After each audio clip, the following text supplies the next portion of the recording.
Hola amigos, desde Caracas, Venezuela, les habla Víctor da Silva, representando al Movimiento de Cultura Espírita CIMA, hoy con el tema Espiritismo para principiantes. Es lamentable que un gran número de espiritistas no tienen conocimiento de lo que es el espiritismo, pero a esos hay que sumar cierto número bastante significativo también de seguidores del espiritismo que, teniendo unas nociones básicas de la doctrina, sin embargo, tampoco tienen claro en sí de lo que trata este movimiento. Y de ahí la importancia de aclarar sobre todo cuáles son sus postulados básicos, qué es y qué no es el espiritismo, de manera a tener una buena claridad cuando toca tratar el tema con otras personas. ¿Qué es el espiritismo? Es una ciencia integral y progresiva que estudia el origen, la naturaleza, el destino del espíritu y las leyes que rigen su comunicación con el mundo físico o mundo de los encarnados. Esa es la información más clara de qué es el espiritismo, proporcionada por Allan Kardec, su codificador. El espiritismo es una filosofía espiritualista que estimula el estudio, la cultura y la investigación con el propósito de orientar al ser humano en el proceso de autoconocimiento y comprensión del universo físico y psíquico que lo rodea.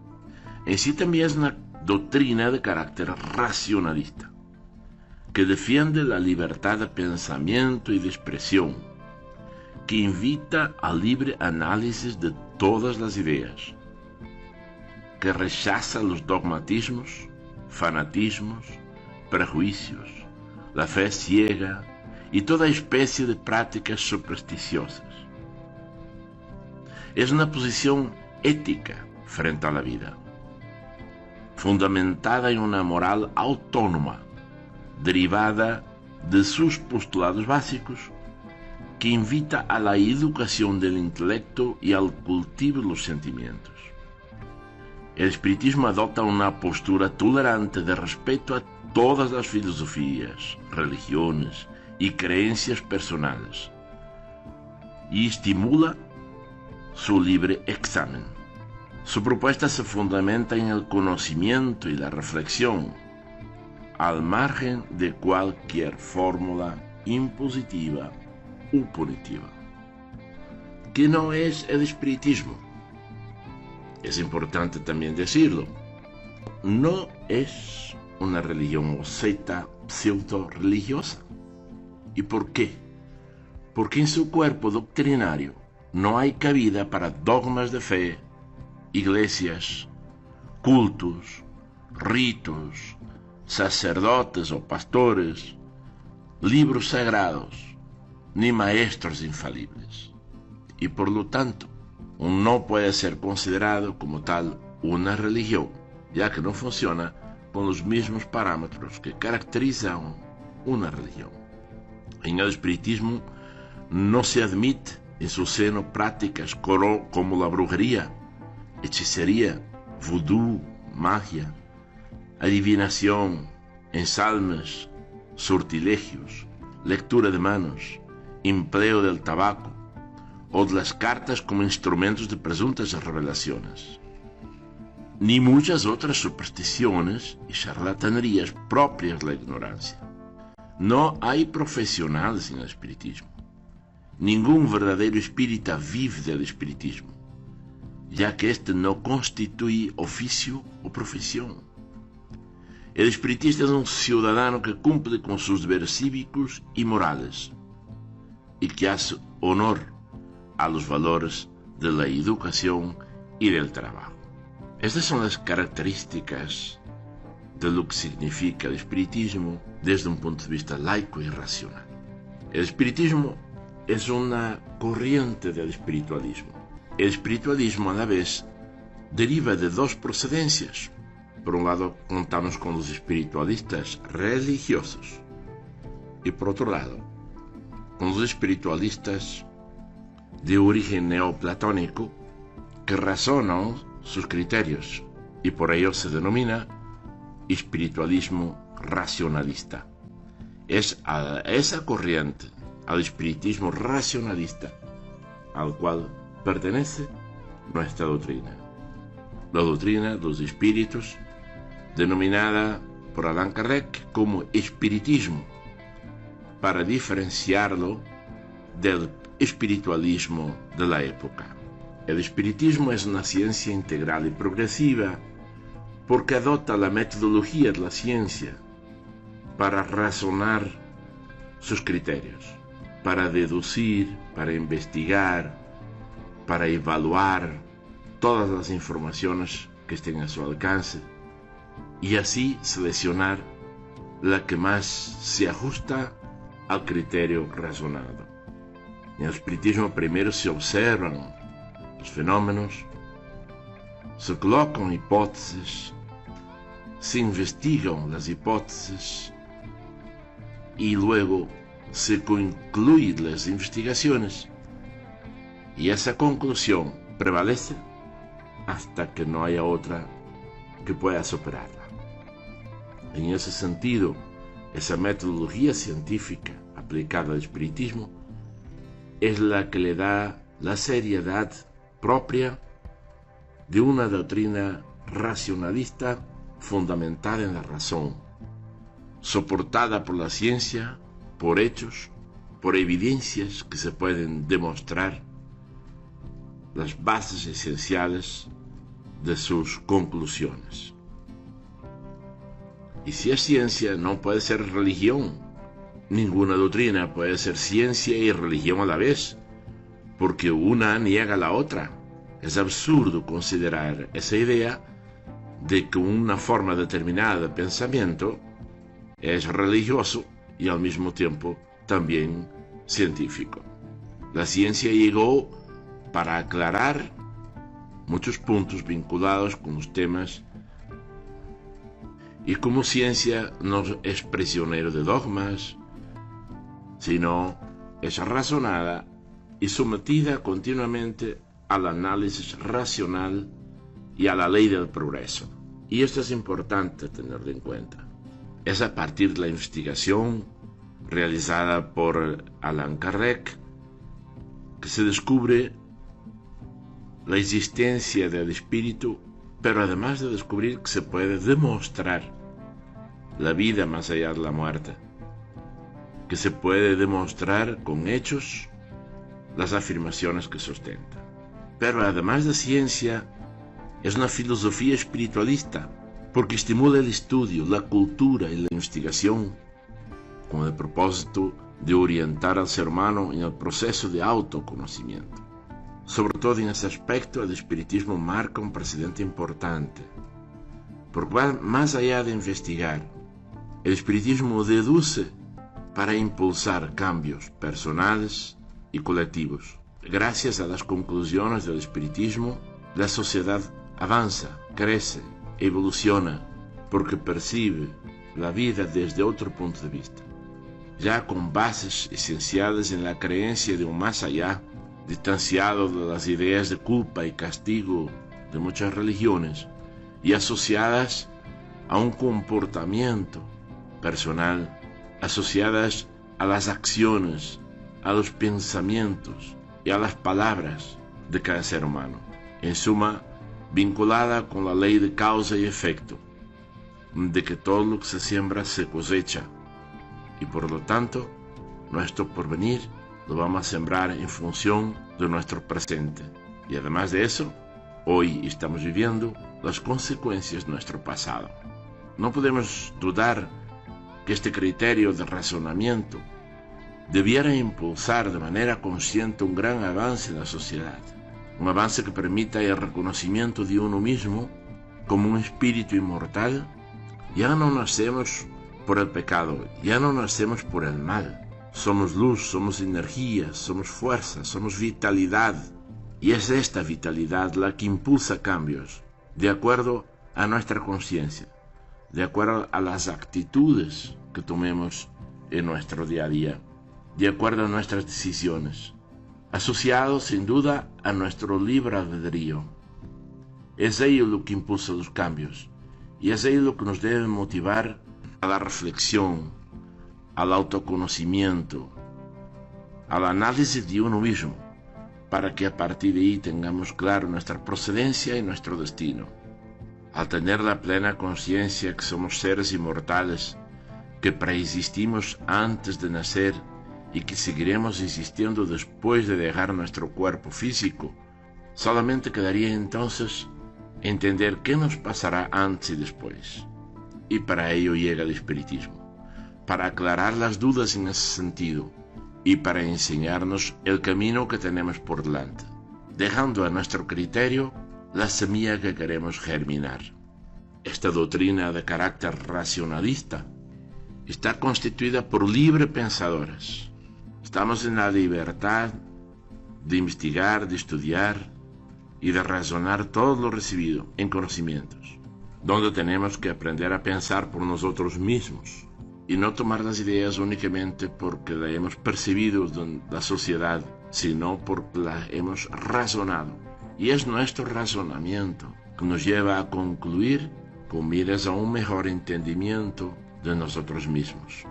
Aquí no hay imposiciones, ni hay castigos, sino educación del intelecto y cultivo de sentimientos. También debemos adoptar una postura de tolerancia con respecto a todas las otras filosofías, religiones y creencias personales. Este conocimiento no es impuesto, es razonado, y nos queda sino dejar a criterio de cada quien la decisión que les parece más acertada de acuerdo a sus reflexiones y a sus decisiones. En el espiritismo contamos con 6 postulados básicos, esenciales, que son los pilares en sí de la doctrina. El primero está relacionado con la existencia de Dios. La doctrina espírita, contrario a otras corrientes de pensamiento que asocian a Dios con un sentimiento de culpa y castigo, el espiritismo acepta la existencia de una inteligencia universal, fuerza primordial organizadora de las leyes naturales y fuente excelsa del bien y del amor. La idea espiritista de Dios se distingue de la concepción antropomórfica de las religiones, puesto que no lo concibe como un ser personal o mutable, que se alegra o entristece, que premia o castiga, sino como la energía primaria y creadora del universo, arquetipo del supremo amor. Sin duda que Dios existe, porque a todo efecto precede su causa, y no podemos negar que si hay un efecto inteligente, por consecuencia, tiene que haber una causa inteligente. El orden no puede provenir del desorden, el orden no puede provenir del caos, y observamos mucha orden en el universo y en nosotros mismos. En el planeta, en todo lo que nos rodea, observamos sin duda una perfección impresionante. Sería absurdo considerar que esa perfección procede del desorden, del caos, de la nada. Por lo tanto, es lógico suponer que hay una inteligencia manifiesta que organiza, que ordena, que crea las condiciones de vida para el espíritu. Eso es innegable. Que a esa inteligencia llamemos Dios, o que le llamemos Jehová, o Buda, o lo que sea, eso no importa, eso es lo de menos. Lo que sí no podemos negar es su existencia, como inteligencia suprema, causa primera de todas las cosas, como así lo definieron los espíritus a Allan Kardec. En sí, definir a Dios es muy difícil, y más con la pobreza del lenguaje humano. Las palabras son insuficientes para poder describir algo tan grandioso. Sin embargo, para que podamos tener una idea de lo que puede hacer Dios, los espíritus dieron esa impresionante y maravillosa, bella descripción a Allan Kardec en el primer capítulo del libro de los espíritus. Y ese es el Dios en el cual creemos. No hay un Dios que interfiere en la conducta humana, sino un Dios que crea las condiciones para que podamos existir, para que podamos crecer, para que aprendamos a descubrirnos a nosotros mismos como lo que realmente somos a través de la vida del espíritu, que engloba una serie de vidas, planos en diferentes dimensiones, vidas que nos impulsan al crecimiento, a evolucionar, que nos acercan a la luz, al amor, al reconocimiento de nosotros mismos, procedentes de Dios y regresando a Dios, saliendo de la luz y regresando a la luz, percorriendo un largo camino necesario en nuestro proceso de entendimiento de nosotros mismos, donde vivimos diferentes circunstancias, en diferentes condiciones que nos permiten reconocernos en cada una de esas situaciones, en el bien, en el mal, en el frío, en el calor, en la tristeza, en la alegría, en la abundancia, en la escasez. Es ese reconocimiento, son esas vivencias que nos acercan al entendimiento de las cosas y que nos hacen grandes. Otro de los postulados importantes de la doctrina espírita tiene que ver con la preexistencia y supervivencia del espíritu. Existimos antes de nacer y continuamos viviendo después de la muerte. Todos los seres vivos estamos dinamizados por un principio psíquico indestructible e imperecedero, responsable por las funciones intelectuales y emocionales. Tal principio adquiere los atributos del espíritu humano siguiendo un vasto e intrincado proceso evolutivo. Es gracias a la doctrina espírita que podemos afirmar la preexistencia del espíritu. Es gracias a la doctrina espírita que podemos afirmar la supervivencia a la desaparición física de nuestro cuerpo. En suma, es gracias a los estudios espíritas que podemos demostrar la inmortalidad del espíritu. Nuestro cuerpo, al igual que la ropa, cuando ya no nos sirva a nuestros propósitos, se desgasta. Y entonces es cuando sentimos la necesidad de cambiarla. Es exactamente igual que un traje que nos ponemos con mucha frecuencia. Llega un momento que ese traje ya no va a servir por el desgaste ocasionado. Y entonces es cuando sentimos la necesidad de adquirir un traje nuevo. Es de la misma forma que funciona la vida del espíritu. Tomamos un cuerpo con objeto determinado, una misión con un objetivo principal y muchos secundarios. Cuando hayamos ya cumplido con nuestro objetivo, pues no tiene sentido nuestra continuidad en este planeta, y es cuando nos tocará regresar al mundo de donde salimos, regresar al mundo de los espíritus. Es cierto, ese distanciamiento causa mucho dolor a los seres queridos, e incluso a nosotros mismos cuando nos vamos. Toda la separación de lo bueno causa sufrimiento, no lo podemos negar, pero también necesitamos conocer el sufrimiento para poder entenderlo. Y es gracias a estos distanciamientos que valoramos cada vez más nuestros seres queridos, y cuanto más también ellos nos valoran. Y esto de crear amor, esto de hacer que el amor crezca, no es tan fácil como pareciera. Requiere sin duda muchas instancias como estas. Requiere pasar por muchos experimentos de este tipo para que podamos entonces cultivar ese amor desde adentro hacia afuera, hacerlo cada vez más grande, más único, más especial, pero teniendo claro que la muerte no existe, entendiendo la muerte como un pasaje de un lado a otro, de un país a otro, de un planeta a otro, de un sistema de vida a otro, entendiéndolo de esa forma y visualizando nuestros seres queridos que van a hacer un viaje apenas y no desaparecen de nuestras vidas, sino un viaje necesario a su progreso y a su crecimiento. Viéndolo de esa manera y aceptando la muerte como una realidad que en el fondo no es lo que muchos creen, la desaparición total, sino apenas un viaje temporal, entendiéndolo de esa manera que es como realmente funciona, podemos aceptarlo y estar felices de un seguro y pronto encuentro con esos seres queridos que se nos van, y para aquellos que se han ido, de la misma manera como los que se han quedado acá. El siguiente postulado es la creencia en la reencarnación. En el espiritismo pensamos que el espíritu reencarna continuamente, siempre en cuerpos más evolucionados. El espíritu se sirve de diferentes cuerpos físicos a lo largo de su trayectoria progresiva. Va alcanzando nuevos estados evolutivos por medio de innumerables vidas sucesivas. De este modo, el pasado y el presente están enlazados en una relación causal cuya comprensión es indispensable para el perfeccionamiento del ser y para la edificación de su porvenir.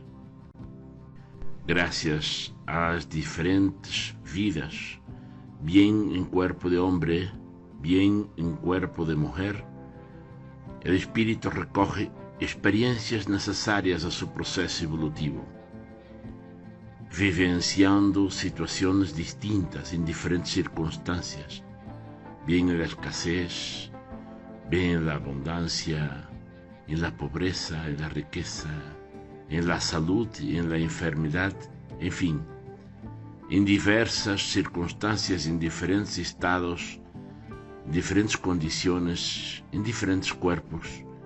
El espíritu va sumando experiencias que lo ayudan en el progreso, lo ayudan en su proceso evolutivo hacia Dios, hacia el amor, hacia la perfección. El tercer postulado esencial de la doctrina tiene que ver con la evolución.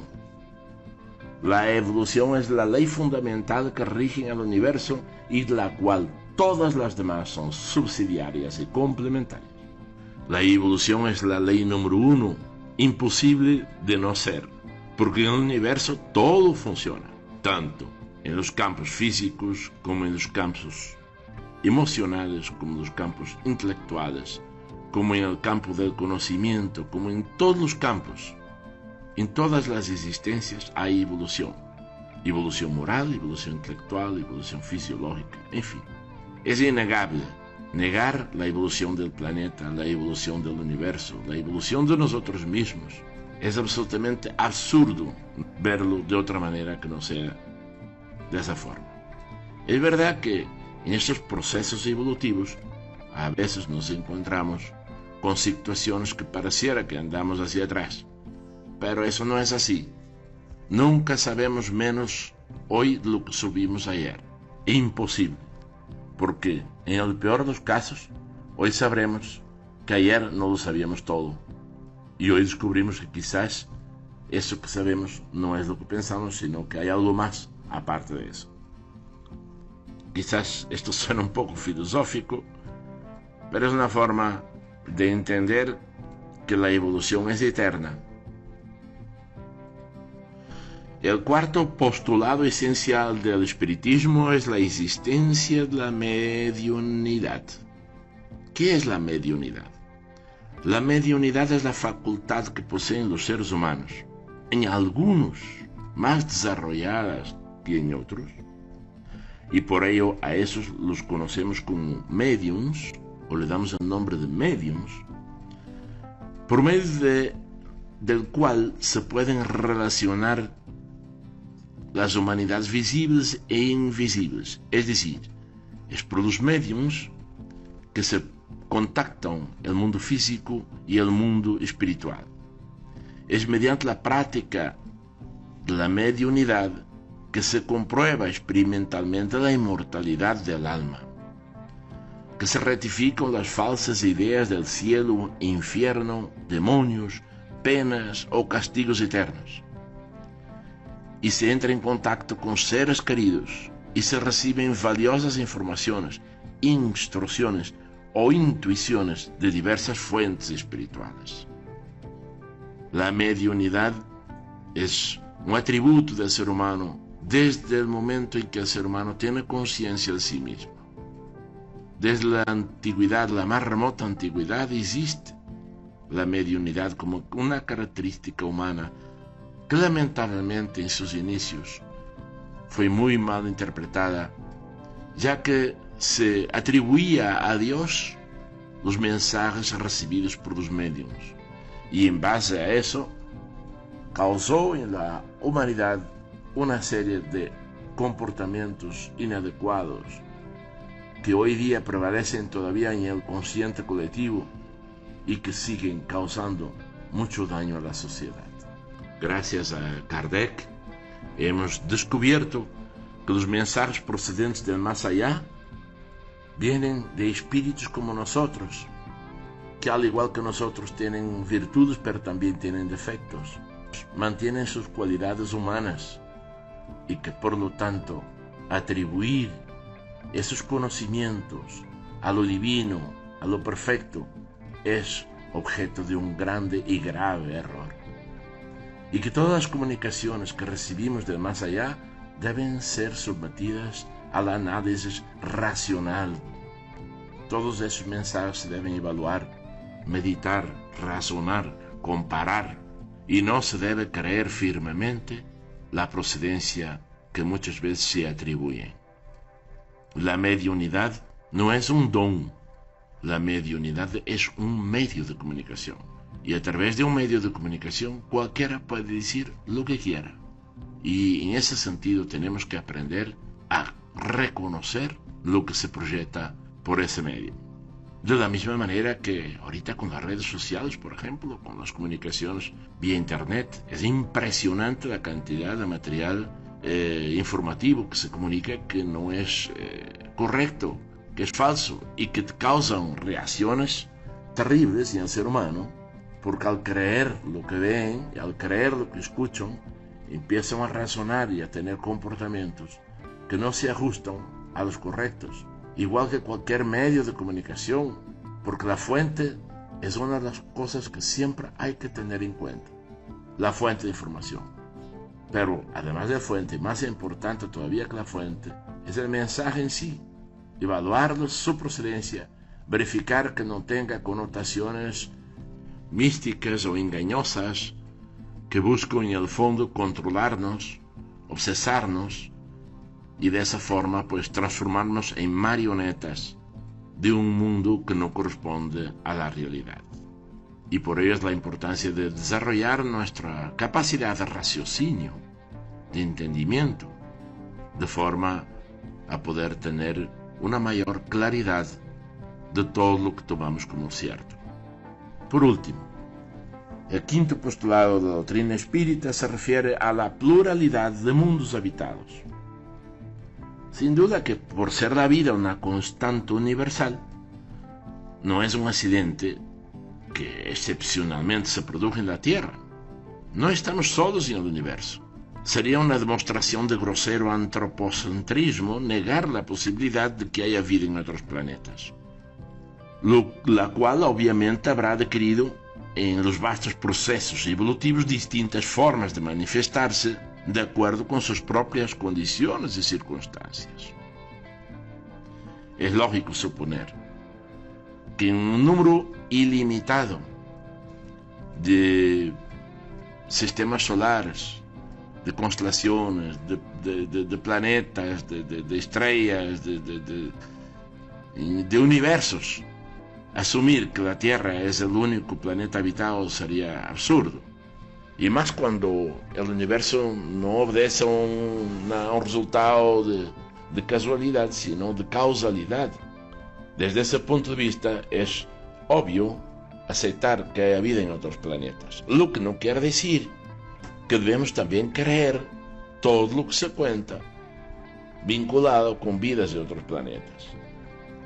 Es importante siempre someter toda la información, como les dije anteriormente, a la luz de la razón, a la lógica. No todo lo que brilla es oro, y por lo tanto, no todo lo que se ve en el cielo es un ovni, por decirlo así. Somos un poco escépticos en ese sentido. Sí, podemos creer, claro, que es viable, es factible, pero de ahí a suponer que cualquier cosa que sucede es un extraterrestre o es un ovni que está circulando por ahí, eso también es algo que debemos tener mucha cautela y mucho cuidado. Si hay vida, que sin duda lo hay en otros planetas, ya que hay un número ilimitado de sistemas interplanetarios por el cual puede creerse, pues, lógico y racional la existencia de vida, también de la misma forma no podremos considerar que la vida en otros planetas va a estar toda en el mismo nivel evolutivo que el planeta Tierra. Habrán planetas donde la vida está más desarrollada y hay planetas donde la vida está más atrasada, sin duda.